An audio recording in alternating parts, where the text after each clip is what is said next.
Жеміс-жидек пен көкөніс адам өмірін ұзартады. Ғалымдар күніне 8 грамм жеміс-жидек пен көкөністерді қабылдау адамның өмір жасын ұзартатынын дәлелдеген.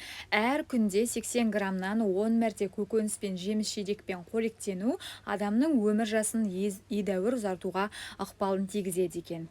Лондондағы Imperial College ғалымдарының есебінше, ұсынылған әдіс бойынша тамақтану 7,8 миллионға жуық мезгілсіз өлімнің алдын алуы мүмкін. Бір реттік 80 грамм бұл небәрі бір тал банан, алмұрт немесе 3 қасық бұршақ. Бұл күнделікті тұрмыста қолданылатын және де кең тараған жеміс, көкөніс түрлері. Ал оларды мүмкіндігінше көп пайдаланса, сәйкесінше ағзаға пайдасы да арта бермек.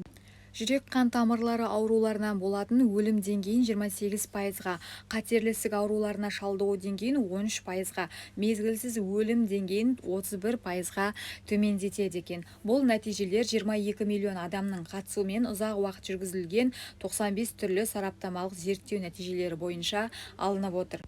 Осыған дейін ғалымдар түрлі аурулардың пайда болу қатерін төмендететін көкөністер мен жемістерді анықтаған болатын. Мысалы, жасыл және де сары түсті көкөністер саумалдық, бұрыш және де шаршыгүлді өсімдіктерді, оның ішінде түсті 40 қабатты пайдалану қатерлі ісіктің алдын алуға үлкен септігін тигізеді. Ал жүрек қан тамырлары ауруларын алдын алу үшін алма, алмұрт, цитрусты жемістерді көптеп пайдаланып, және де салаттарды көп дайындап жеген пайдалы. Сонымен қатар көкөніс пен жемістерді күнделікті пайдалану ағзадағы холестерин деңгейін төмендетіп, қан қысымын қалыпты нормада ұстап, қан айналым жүйелерін ретке келтіріп және де иммундық жүйені жақсартуға ықпал етеді.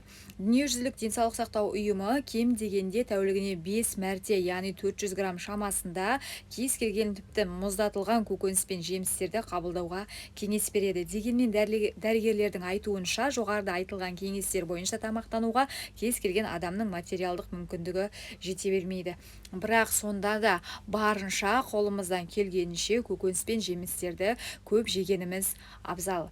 Достар, егер де ақпарат пайдалы болатын болса, арнамызға жазылып лайк баса кетіңіздер. Келесі видеода жүздескенше аман сау болыңыздар.